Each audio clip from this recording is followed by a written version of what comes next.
Saudara-saudara, saya akan melanjutkan pembahasan tentang surat Yohanes kepada ketujuh jemaat di Asia. Ya. Dan pagi ini kita akan melihat pesan yang disampaikan kepada jemaat di Philadelphia. Philadelphia.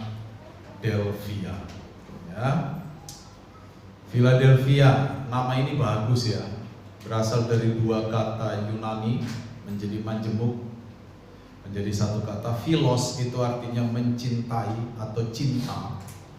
Delphia berasal dari kata adelphos, yaitu saudara. Ya, jadi Philadelphia itu berarti ada kasih persaudaraan.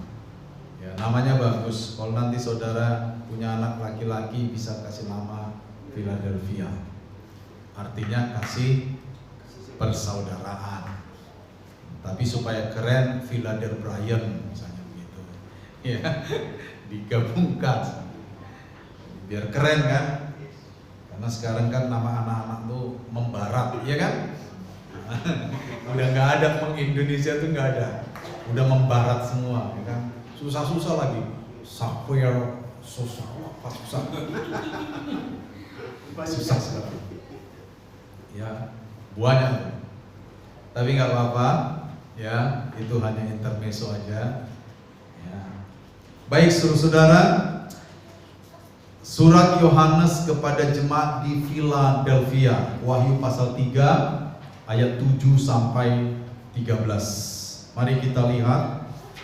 Saya akan membaca ayat-ayat ini, saudara perhatikan. Saya membacanya dari Alkitab Terjemahan Baru 2, sehingga mungkin saja ada sedikit perbedaan diksi atau istilah, tetapi tidak membedakan maknanya ya. Jadi saudara perhatikan di handphone atau di Alkitab saudara. Tuliskanlah kepada malaikat jemaat di Philadelphia. Inilah firman dari yang kudus, yang benar, yang memegang kunci Daud. Apabila ia membuka, tidak ada yang dapat menutup. Apabila ia menutup, tidak ada yang dapat membuka. Aku tahu segala pekerjaanmu. Lihatlah, aku telah membuka pintu bagimu yang tidak dapat ditutup oleh seorang pun. Aku tahu bahwa kekuatanmu tidak seberapa, namun engkau menuruti firmanku dan engkau tidak menyangkal namaku. Lihatlah beberapa orang dari jemaah iblis, yaitu mereka yang menyebut dirinya orang Yahudi, tetapi sebenarnya tidak demikian, melainkan pendusta. Akan kuserahkan kepadamu. Sesungguhnya aku akan menyuruh mereka datang dan sujud di depan kakimu, dan mereka akan tahu bahwa aku mengasihi engkau.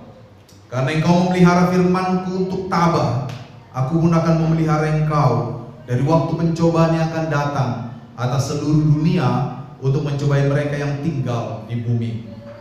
Aku datang segera. Peganglah terus apa yang ada padamu, supaya tidak seorang pun mengambil mahkotamu.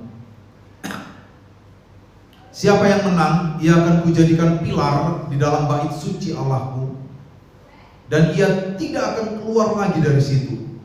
Padanya akan kutuliskan nama Allahku, nama kota Allahku, yaitu Yerusalem baru, yang turun dari surga, dari Allahku, dan namaku yang baru. Siapa bertelinga, hendaklah ia mendengarkan apa yang dikatakan Roh kepada jemaat.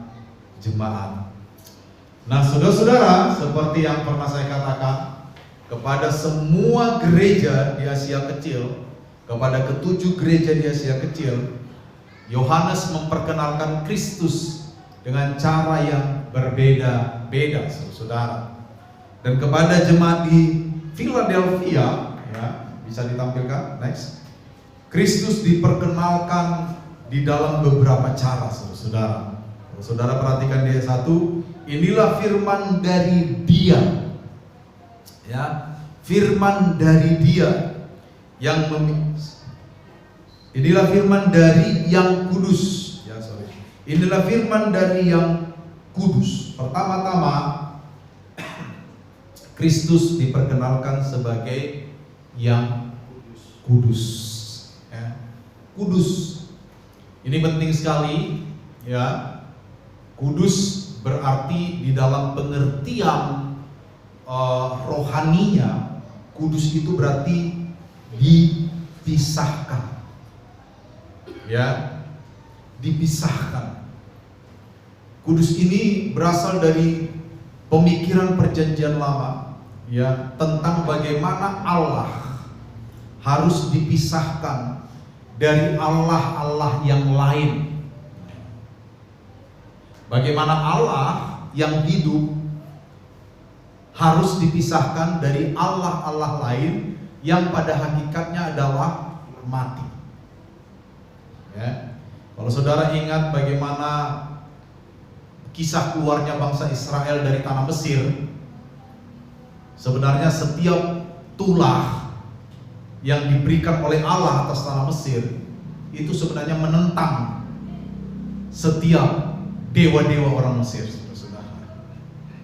Ya, nanti mungkin lain kali kita bisa bahas itu. Ketika Tuhan membuat air menjadi darah, ya, itu sedang menentang atau menghancurkan satu otoritas dewa Mesir sampai terus 10 tulah itu. Kenapa begitu? Karena dia harus dipisahkan. Dia harus menjadi satu-satunya Allah yang disembah. Ya, nanti ketika Israel sudah keluar dari tanah Mesir, di Keluaran pasal 20 dan dibahas lagi di kitab Ulangan, ketika Musa menerima 10 hukum Taurat, atau lebih tepatnya 10 perintah Allah di Gunung Sinai, ya, kalimat pertama adalah akulah Tuhan Allahmu, betul? Anoki Adonai Elohenu, akulah Tuhan Allahmu. Itu penegasan yang sangat besar itu, yang sangat tegas. Akulah Tuhan Allahmu, bukan yang lain. Ya, karena aku Tuhan Allahmu yang telah membawa engkau keluar dari perbudakan di tanah Mesir. Dalam ilmu hukum itu seperti konsideran, alasan, sebuah alasan. Karena akulah Tuhan Allahmu yang membawa engkau keluar dari tanah Mesir, maka ada hal-hal yang harus kamu kerjakan. Apa? Pertama, jangan ada padamu Allah lain di hadapanku. Wah, itu saudara. Dia harus dipisahkan. Dia kudus. Makanya waktu kepada jemaat di Philadelphia, ya, dia diperkenalkan sebagai Allah yang kudus. Ya, kudus. Perjanjian lama bersaksi bahwa Tuhan adalah Allah yang kudus. Ya, demikian juga dengan perjanjian baru menegaskan bahwa Kristus adalah Allah yang kudus. Nanti saudara bisa cek di teks-teks ini. Tetapi poinnya itu, ya, kenapa harus kudus? Kenapa harus terpisah? Karena pada waktu itu godaan untuk menyembah Allah lain itu begitu kuat. Godaan untuk menyembah Allah lain itu begitu kuat, saudara. Kita tahu konteks politik, konteks agama dari perjanjian baru di mana kitab Wahyu ditulis. Asia kecil dijajah oleh Roma. Roma adalah satu negara yang hidup di dalam konsep yang menyembah dewa dan dewi, ya, politeisme. Ya, jadi rentan sekali orang Kristen pada waktu itu bercampur aduk, rentan sekali. Ya, mungkin di satu sisi mereka mengakui Yesus sebagai Tuhan, tetapi di dalam pergaulan sehari-hari bisa jadi mereka juga ikut menyembah Allah lain. Itu yang sering saya sebut, ya, di masa-masa sekarang juga itu kadang-kadang tampil. Ya, walaupun saudara udah bosan dengarnya, tetapi itu yang paling nyata. Kalau engkau bangun rumah lalu masih gantung-gantung kelapa, itu engkau menyembah Allah lain. Iya kan? Betul? Ya, taruh gantung di pintu jengkol supaya apa? Setan kabur. Taruh di rumah-rumah air, ditaruh di plastik supaya setan kabur, katanya. Bayangkan itu saudara-saudara, kita sedang menyembah Allah lain itu. Kita tergoda itu, ya kan? Berapa banyak dari orang Kristen hari ini yang kalau hamil katanya masih nggak boleh pegang gunting atau bagaimana itu? Itu menyembah Allah lain itu. Sepele, tapi itu sangat prinsipal itu. Nah, bener gak? Kalau lewat kuburan, permisi, itu menyembah Allah lain itu. Lo benar. Makanya banyak sekali sekarang tantangan kita sebenarnya sama secara rohani, betul? Walaupun secara fisik mereka lebih parah karena hukuman mati siap menanti pada masa itu, di abad pertama. Tapi hari ini kita tergoda untuk tidak menjadikan Allah menjadi Allah yang kudus, ya kan? Dengan semua budaya-budaya yang menentang kekudusan Allah. Saya bukan anti budaya, ya. Tetapi ada budaya-budaya yang bentuknya menentang kekudusan Allah. Itu yang harus kita buang. Karena kalau demikian, Allah tidak lagi menjadi terpisah. Allah tidak lagi menjadi satu-satunya. Ya. Seperti puisi itu bagus tuh. Engkau adalah satu dan satu-satunya. Iya. Kadang-kadang kita harus kutip tuh puisi itu. Ya, bagus. Tuhan adalah satu dan satu-satunya. Dia adalah satu-satunya. Dia harus terpisah, dia harus dikuduskan. Gitu saudara. Amin. Ya.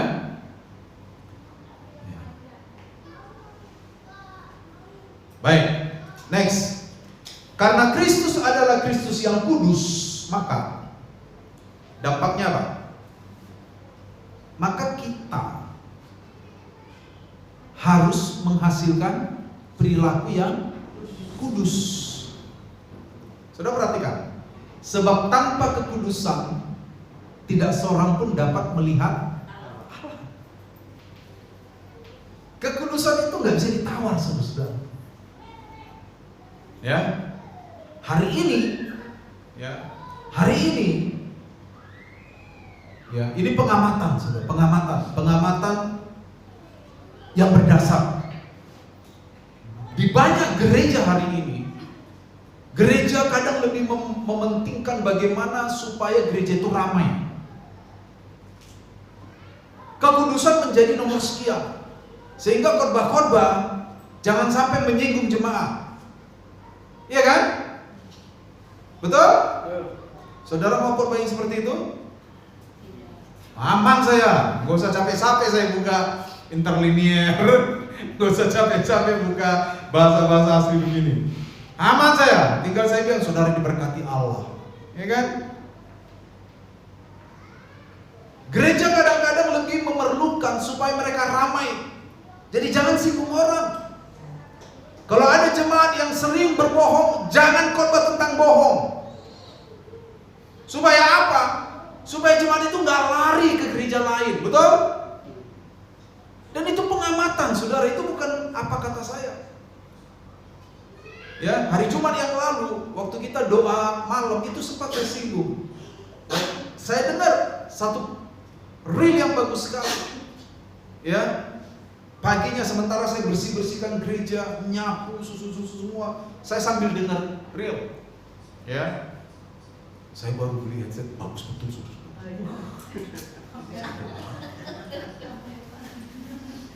Jadi HP saya letakin, saya nyapu, saya dengar reel rohani. Ya. Dia bilang apa, saudara? Gereja-gereja hari ini yang penuh, full of pack of people, penuh orang, tetapi sedikit yang mengalami hadirat Allah, sedikit yang mengalami the fragrance of the presence of the Lord, aroma hadirnya Allah di dalam ibadah mereka. Gereja hari ini dipenuhi dengan program-program hebat kita, betul? Banyak program, ya, tetapi kekurangan kehadiran Allah, kekudusan menjadi kunci supaya Allah hadir, saudara. Sebab tanpa kekudusan tidak seorang pun dapat melihat Allah. Itu nggak bisa ditawar. Jadi kekudusan Kristus dampaknya harus melahirkan kekudusan dalam hidup kita. Bahkan di ayat 9, Kristus mengatakan, aku mengasihi engkau. Mengasihi itu adalah tindakan kekudusan. Ya, menghargai komitmen yang kudus. Jadi kekudusan itu harus berdampak. Kalau kita menyembah Kristus yang kudus seperti di Philadelphia, ingat, kekudusan adalah harga mati bagi kehidupan kita. Tanpa kekudusan, tidak seorang pun dapat melihat Allah. Saudara-saudara, ya, mari kita hidup kudus. Seperti Kristus yang kita sembah adalah Kristus yang kudus. Inilah firman dari yang kudus. Next, yang kedua, Kristus digambarkan sebagai yang benar. Kristus yang benar. Inilah firman dari yang kudus, yang benar. Setelah Kristus digambarkan sebagai yang kudus, Yohanes meneruskan penjelasannya tentang Kristus kepada jemaat di Philadelphia. Kristus yang hadir di tengah-tengah mereka adalah Kristus yang benar. Saudara, di dalam istilah bahasa Yunani, paling tidak ada dua kata yang mirip, ya, ketika merujuk tentang benar di sini. Yang pertama itu aletes. Aletes itu sesuatu itu benar sebagai lawan dari kata salah. Ya. Aletes itu sesuatu benar sebagai lawan dari kata salah. Jadi kalau kita bilang ya di dalam perhitungan yang biasa, bukan di dalam konteks perhitungan yang lain, 2 tambah 2 sama dengan 4 itu benar. Kalau ada yang bilang 2 tambah 2 sama dengan 5 itu salah. Itu aletes, saudara. Tetapi ada kata kedua, dan kata inilah yang dipakai di dalam teks ini, ya, yaitu aletinos. Jadi Kristus di dalam teks ini disebut sebagai ho aletinos. Ho itu dalam bahasa Yunani itu sebagai artikel, ya, artikel yang jelas itu, yang benar. Ho aletinos. Jadi kata aletinos ini berbeda dengan aletes. Kalau aletes tadi benar sebagai lawan dari kata salah, kalau aletinos ini benar sebagai atau benar di dalam konteks keberadaannya. Kristus itu benar, ya. Kristus itu essentially, secara esensi benar, saudara-saudara. Ya, dia tidak mungkin salah. Ya, Kristus tidak mungkin salah. Dia benar, dia sejati, dia murni, genuine. Dia tidak pura-pura. Ya, jadi ho aletinos yang ditujukan kepada Kristus yang benar sedang menunjukkan bahwa Kristus itu sendiri adalah kebenaran. Eksistensinya adalah kebenaran. Sehingga karena eksistensinya adalah kebenaran, dia tidak mungkin salah. Dia tidak mungkin gagal. Dia tidak mungkin keliru. Dia murni. Dia tidak pura-pura.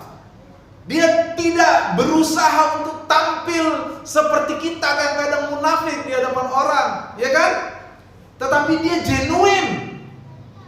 Dia murni sebagai yang benar. Kenapa pemahaman ini penting, saudara-saudara? Ya, supaya kita tahu bahwa semua tindakan Kristus di dalam hidup kita tidak mungkin lahir dari motif yang salah. Itu nggak mungkin. Supaya semua perbuatan Allah yang direlasikan atau dihubungkan dengan kehidupan kita sebagai orang percaya, kita tahu bahwa itu tidak mungkin salah, itu tidak mungkin keliru, itu nggak mungkin. Sehingga dari frasa ini, dari pemahaman ini, kita bisa berkata bahwa apapun yang Tuhan izinkan kita alami dalam hidup kita, tidak mungkin itu sesuatu yang salah sepanjang itu dari Tuhan, saudara-saudara. Itu nggak mungkin salah. Pemahaman kita tentang apa yang kita hadapi itu terbatas, saudara, betul? Iya kan? Itu terbatas. Kita hanya bisa memahami segala sesuatu sepanjang panca indera kita bisa menangkap. Tapi di luar dari tangkapan panca indera kita mungkin tidak bisa memahami. Tetapi Allah, Kristus yang adalah Kristus yang benar, itu memahami, saudara-saudara. Itu sebabnya perlu bagi kita untuk mengatakan, Tuhan, ya, aku tunduk kepada Engkau. Aku tunduk kepada setiap perintah-Mu, karena perintah-Mu itu benar. Aku tunduk kepada setiap kehendak-Mu, karena kehendak-Mu itu tidak ada yang salah, tidak ada yang keliru. Dengan demikian, Kristus yang benar itu merajai atau berkuasa di dalam diri kita, dan tindakan-tindakan kita juga akan menjadi tindakan-tindakan yang benar. Amin. Itu dia, saudara. Ya, kita bangga punya Allah yang genuine, tidak pura-pura. Iya kan?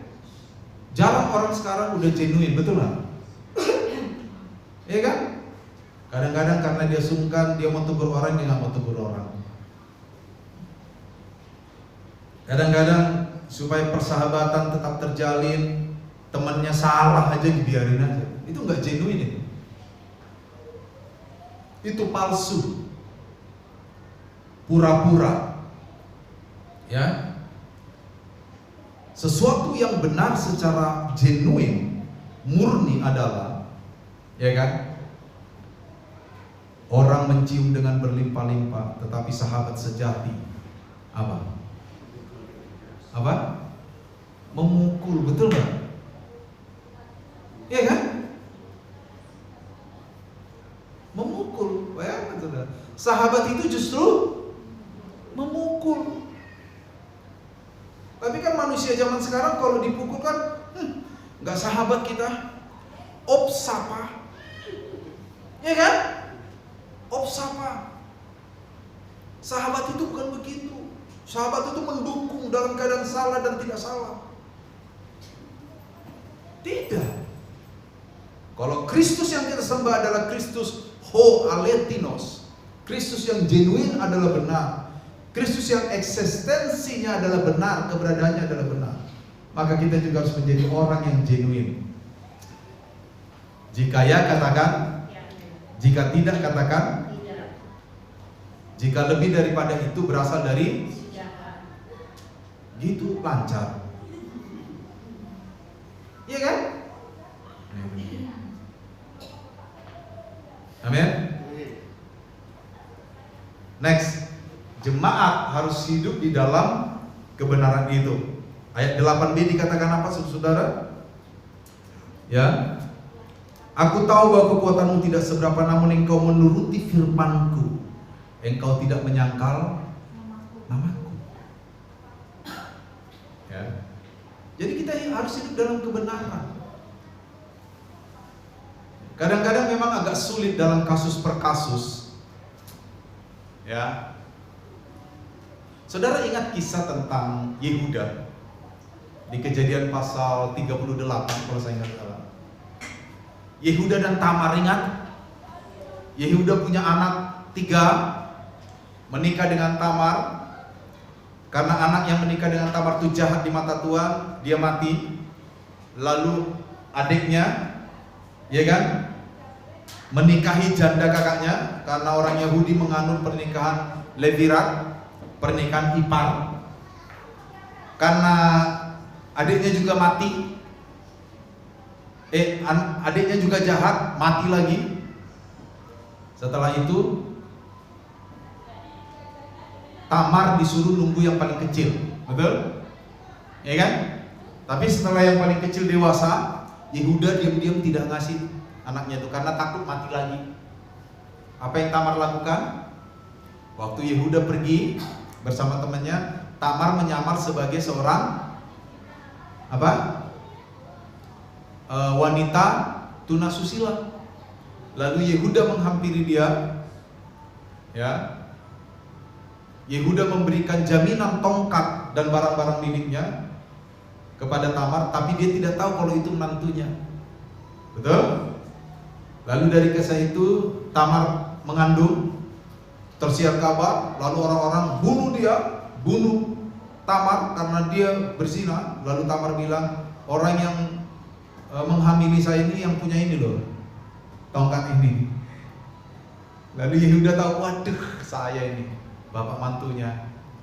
Lalu Yehuda bilang apa? Benar, dalam hal ini engkau bertindak benar. Betul? Saudara tahu dari cerita ini apa yang bisa kita dapatkan? Kadang-kadang kebenaran, ya, itu melampaui fakta. Betul? Kadang-kadang kebenaran itu melampaui fakta. Kasus per kasus kadang-kadang harus kita lihat. Saya mau tanya, kalau kita lihat uang orang jatuh di jalan, apa yang kita lakukan? Orangnya tahu kita, orangnya jatuh, kita lihat, dia naik sepeda mungkin, kasih. Saya enggak. Lah yang jatuh 25 rupiah, capek saya manggil orang itu. Betul? Saudara mengerti maksud saya? Apakah tindakan saya benar tidak memanggil orang itu? Uangnya jatuh tuh, uangnya 25 rupiah jatuh, saya nggak manggil, saya ambil aja. Apakah tindakan saya benar? Kenapa? Enggak, jatuh memang. Saudara melihat, karena itu tidak membuat dia rugi. Betul? Betul? Lalu kalau saya panggil dia, capek saya tenggorokan saya, mana saya waktu itu belum minum lagi. Tapi kalau uang yang jatuh itu, dompetnya berisi 500.000, lalu kita diamkan, kita salah? Pastinya rugi, betul nggak? Itu tuh hal seperti itu memang kasus per kasus, saudara. Kita bisa dikatakan genuine benar atau tidak. Mengerti ya maksud saya?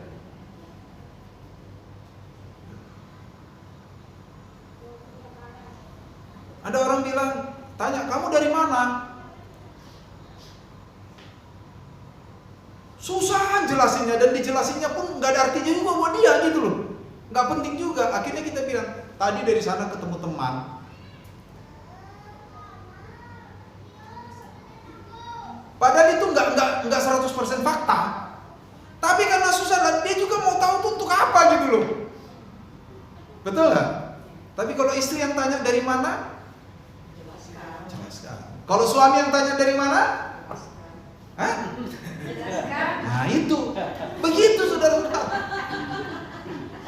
Saudara pernah nggak lagi lewat ditanya tetangga, dari mana Pak? Dari belakang. Padahal kita dari mana-mana itu. Salah nggak kita itu?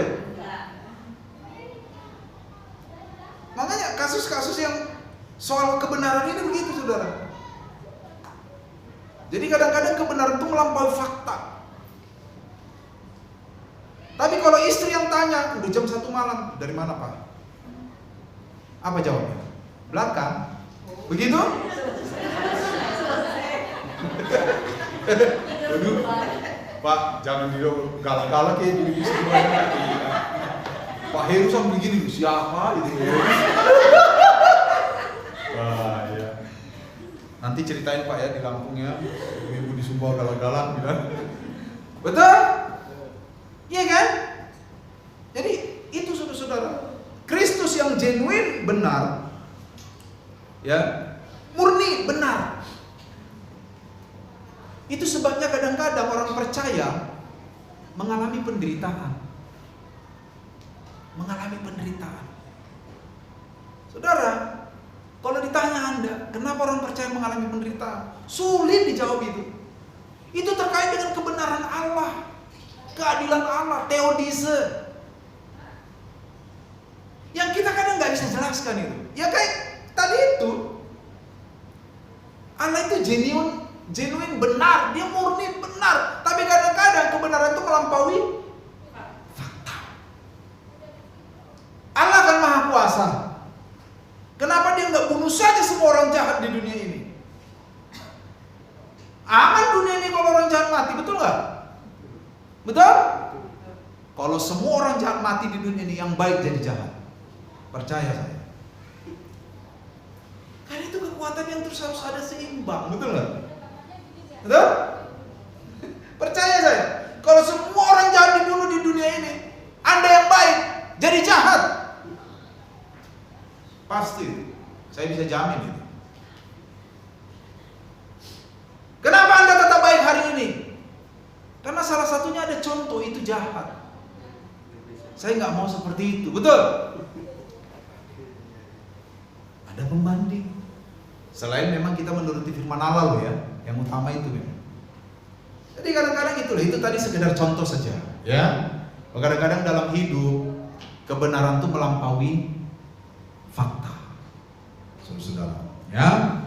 Tetapi intinya kita harus hidup di dalam kebenaran. Dan mereka yang tidak hidup dalam kebenaran, firman Allah berkata di ayat 9 apa? Aku akan menghukum mereka. Beberapa dari jemaah iblis, mereka yang mengaku-ngaku orang Yahudi katanya, aku akan menghukum mereka. Seperti itu saudara. Yang ketiga, next, Kristus digambarkan sebagai yang memegang kunci Daud. Saudara, di dalam perjanjian lama secara umum, kunci adalah simbol dari otoritas. Ya, kunci itu simbol dari otoritas. Saudara. Kitab Wahyu ini penuh dengan bahasa-bahasa yang simbolik. Kunci Daud, simbol dari otoritas. Saudara, bagi orang Yahudi, Daud adalah raja yang paling berotoritas.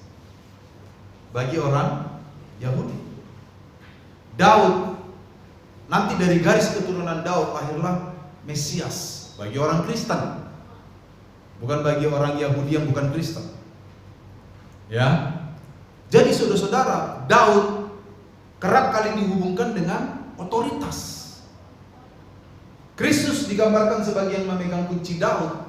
Secara umum bisa kita pahami sebagai Kristus adalah satu-satunya yang berotoritas dalam hidup kita, dalam hidup saudara. Ya. Tidak ada otoritas lain di dunia ini yang benar-benar berotoritas kecuali Kristus, saudara. Itu harus kita pahami. Itu menguatkan kita nantinya. Kalau saudara berdoa, ya, sesekali katakan, Tuhan, aku mengakui bahwa Engkau adalah yang berotoritas. Engkau adalah yang memegang kuasa. Engkau adalah yang memegang otoritas mutlak. Kalau kita mengakui Yesus seperti itu, hati kita damai, saudara. Karena peperangan terhebat dalam diri kita itu di mana? Di pikiran, betul nggak? Battlefield terhebat, ya, medan tempur terhebat itu di pikiran. Makanya hari ini banyak sekali penyakit pikiran. Salah satunya ada yang dikatakan overthinking, iya kan? Badan kita lelah, capek, lunglai, lemes, letoy, 9L itu semua kita alami bukan karena kita banyak kerja, tapi karena pikiran kita nggak berhenti berperang. Kita lihat orang sukses, pikiran kita berperang. Iya kan? Kita lihat orang enak tamasya, naik jambu monyet, pikiran kita berperang. Enak betul dia bisa naik jambu monyet ya. Aku kapan bisa naik jambu monyet? Iya kan? Berperang lagi pikiran kita. Kita lihat orang studinya sukses, berperang lagi pikiran kita. Betul? Kenapa dia begini ya? Kita lihat orang tamasya, berperang lagi pikiran kita. Jadi kita overthinking. Pikiran kita menjadi battlefield yang luar biasa, medan tempur yang luar biasa. Kita lemas seharian, ngapain? Saya gak kerja tapi lemas saya. Karena pikiran kita gak berhenti berperang. Dan itu salah satu efek negatif dari media sosial. Waktu belum ada media sosial, orang hidupnya tenang, betul? Tenang hidupnya. Nah kita nanti pulang ini kumpulkan semua HP. Nah, kasih saya semua. Dulu waktu orang belum ada Android itu, masih HP keteng-keteng yang lempar bosku pingsan. Ya. Itu aman hidup, betul gak? Karena kita cuma tahu SMS, harganya mahal lagi 350 per SMS. Iya, 350 itu tahun 2004. Kalau kita isi pulsa dulu, saudara, pulsa 50 bayar 60 ribu. Itu pun harus pergi ke jam gadang. Karena pakai kartu dia dulu, betul gak? Kita gosok-gosok dulu, gosok pakai uang lokal. Mahal, satu SMS 350 rupiah. Jadi orang hemat. Sekarang Android, iOS, banyak. Buka Facebook, teman sudah di Amerika. Buka Facebook, teman sudah kerja di perusahaan asing. Buka Facebook, wah semua. Akhirnya kita overthinking, capek gitu. Saudara, serahkan semua sama Tuhan. Kalau kita mengakui Tuhan adalah yang berkuasa atas hidup kita, ya aman kita. Memang untuk tiba dan duduk di prinsip itu nggak mudah. Kita perlu bergumul terus sama Tuhan, bahwa saya untuk memahami prinsip ini, bahwa hanya Engkau yang berkuasa dalam hidup. Jadi apapun rencana kita, serahkan sama Tuhan. Do your best, betul? Yang terbaik Engkau lakukan. Sisanya yang kita tidak bisa kerjakan, sisanya yang berada di luar kemampuan kita, Tuhan akan lakukan dengan cara yang terbaik. Makanya ada tuh kalimat bijak, do your best and God will do the rest by best. Tuhan akan melakukan sisanya dengan cara-cara terbaik. Itu kalau kita mengakui bahwa otoritas ada di tangan Tuhan, saudara. Ya. Nah, next, dampak dari otoritas Kristus apa? Dikatakan apa? Ayat 8a. Aku tahu segala pekerjaanmu, lihatlah, aku telah membuka bagimu pintu yang tidak dapat ditutup oleh seorang pun.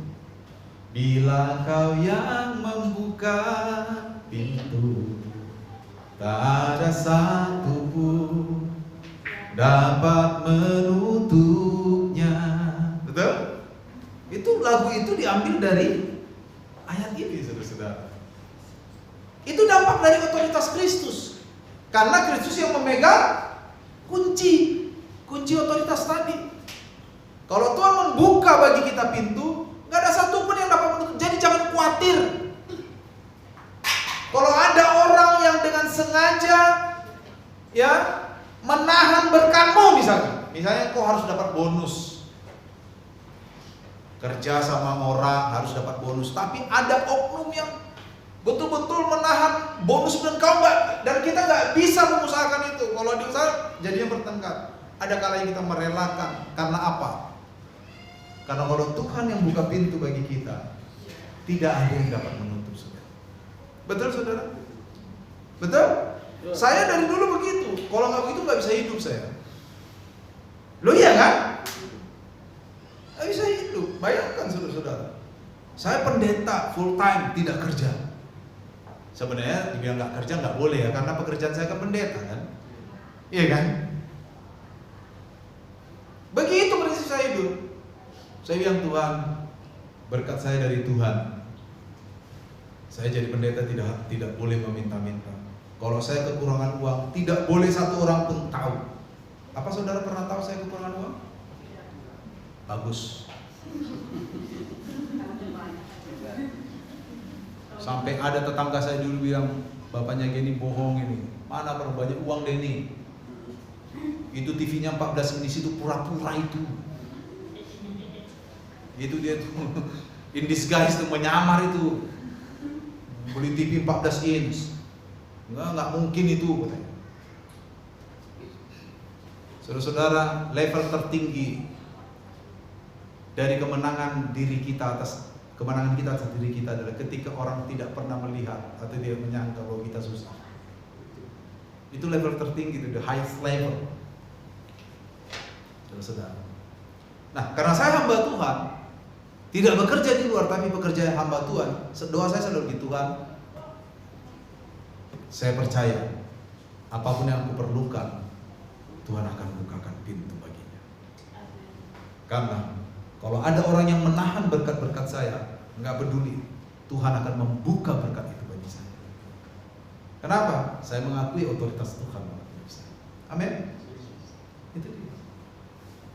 Tapi bukan berarti nanti kalau ada orang, saudara harus dapat bonus, lalu perusahaan nggak ngasih, lalu saudara diam aja. Tadi saya bilang kita harus mengupayakan.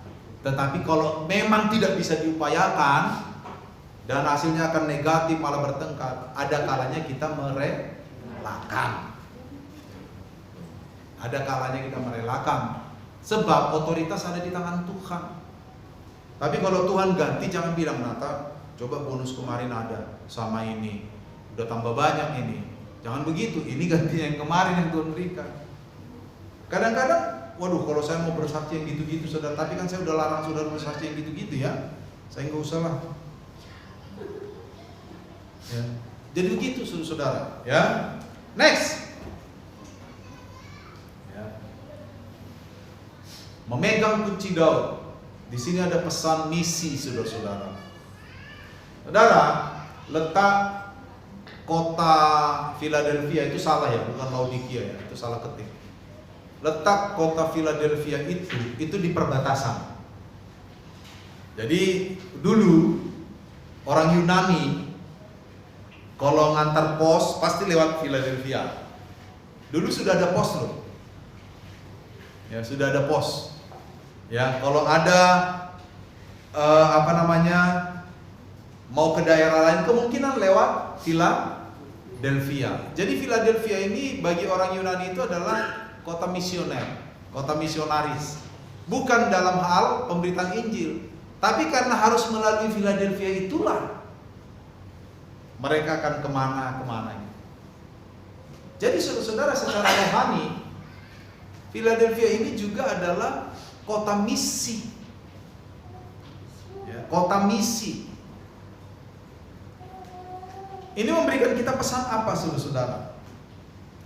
Ini memberikan kita pesan bahwa Allah yang kudus, Allah yang benar, Allah yang memegang kunci Daud, ya, semua keunggulan ini itu ketika direlasikan dengan kehidupan kita sebagai orang percaya, ini harusnya mendorong kita untuk berjiwa misi. Ya, gereja kita sekarang terlibat di dalam pembiayaan ULB. Setiap bulan saya kirim, walaupun tidak banyak. Jadi dana misi yang ada itu berguna, saudara-saudara. Nanti ada rencana kita memberkati PAUD lagi untuk misi. Jadi dana misi yang saudara berikan itu berguna. Jadi kalau saudara memberi dana misi seberapapun itu kita pakai benar-benar untuk misi memperlebar kerajaan Allah. Amin. Itu dia. Ya, utusan lintas budaya itu mereka butuh disokong. Gereja-gereja di Kabupaten Sumbawa sampai Dompu Bima kemarin udah sepakat. Setiap bulan sedikit demi sedikit, ada banyak gereja ini, ya kan? Dikumpul-kumpul, bisalah menyokong kehidupan mereka walaupun nggak banyak. Itu juga misi, karena mereka memberitakan Injil yang kita tidak bisa kerjakan. Saya nggak bisa mengerjakan pekerjaan WLB. Gak mudah. Mungkin dia juga tidak bisa mengerjakan pekerjaan saya sebagai gembala. Masing-masing kita diberikan kemampuan oleh Tuhan. Tetapi kita saling support. Gereja kita salah satu nilainya adalah misioner. Udah kebaca kan?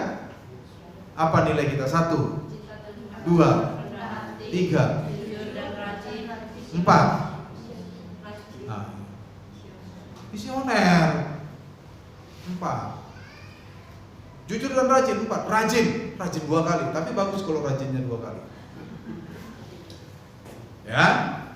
Jadi saudara-saudara, mari kita memiliki hati misi. Misi itu bukan hanya uang saja. Tetanggamu, kalau tetanggamu lihat sikapmu baik, engkau sedang bermisi. Begitu. Kalau teman-temanmu bisa megang omonganmu, engkau sedang bermisi. Jangan nanti teman-teman, datang lagi dia, nggak bisa dipegang omongannya ini, susah ini, babbling terus, ya kan? Atau datang lagi dia, bicara, datang dia, tukang rusuh. Jangan. Hidup orang Kristen nggak boleh begitu. Kalau kita terhadap tetangga kita, sikap kita kalau menjadi berkat, kita bermisi loh. Kalau mereka susah lalu datang ke kita, jangan bilang ini bikin susah aja ini. Lagi susah datang ke saya, makan cendol sendiri. Jangan begitu. Berarti mereka percaya kepada apa yang harus kita keluarkan. Bertanya, saya ada orang kayak gitu saudara-saudara di sini. Bukan di antara saudara, orang lain, bukan orang gereja malah. Dia nggak pernah punya tempat ngadu lain. Apapun masalahnya, kalau dia udah sesat, ya ke sini. Nggak ada tempat lain. Satu yang membuat saya terkesan, dia bilang apa? Kalau saya ngomong ke orang lain, Pak Pem, disebarkan. Malah susah kita, malu kita kadang. Penoilah gitu. Malu katanya. Nah, bayangkan, berarti dia percaya kepada perkataan kita, percaya kepada doa-doa kita. Itu misi. Ketika kita memahami pesan kepada jemaat di Philadelphia, ingat, pesan kepada jemaat di Philadelphia juga bicara tentang bagaimana hidup kita menjadi misi. Seperti kota Philadelphia yang menjadi kota misi bagi orang Yunani. Orang Yunani mau kemana pun lewat situ. Nggak ada Philadelphia, nggak lancar. Pos-pos mandek, nggak lancar. Hidup kita harus seperti kota Philadelphia, menjadi ladang misi bagi Tuhan. Ya, amin. Makanya kalau hidup kita ini saudara, hal-hal kecil itu nggak usah dipermasalahkan. Kalau ada orang salah omong, anggap itu memang salah omong. Udah. Amin. Kalau ada orang nyinggung Anda sekali dua kali, biasa itu. Biasa. Ya, biasa itu saudara. Udah. Anggap aja itu panorama hidup. Udah. Fokus kepada tujuan. Betul? Seperti itu. Itu baru hidup kita adalah hidup yang bermisi. Ya, terakhir masih mau dengar? Masih. Next, masih katanya next. Next lagi bro, biar terakhir dulu. Next. Nah ini ya, apa upahnya bagi kita? Upahnya adalah barang siapa menang, ia akan kujadikan pilar di dalam bait suci Allahku. Ia tidak akan keluar lagi dari situ. Padanya akan kutuliskan nama Allahku, nama kota Allahku yaitu Yerusalem baru yang turun dari surga dari Allahku, dan namaku yang baru. Berapa kali disebut sini nama Allahku, nama kota Allahku, bahkan namaku yang baru. Nama dalam konsep orang Yahudi terkait dengan Allah dan keselamatan, nama itu memiliki makna yang spesial. apalagi nama yang baru. Kita pernah dengarkan nama yang baru yang tidak diketahui oleh orang lain, hanya Dia yang tahu. Tetapi hari ini kita memahaminya sebagai surga. Kita memahaminya sebagai hidup yang kekal.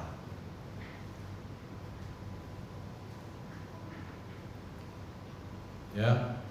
Di dalam budaya orang Yahudi, kita menemukan kata buku kehidupan. Kenapa buku kehidupan? Karena ada nama di sana. Betul? Ada yang masih ingat lagu Bila Namaku Dipanggil? Ya? Ya kan? Itu lagu lama sekali tapi bagus. Kalau kita setia, suatu hari nanti kesusahan dunia ini akan berlalu, kita akan bersama dengan Bapa di surga. Tuhan memberkati. Mari kita tundukkan kepala.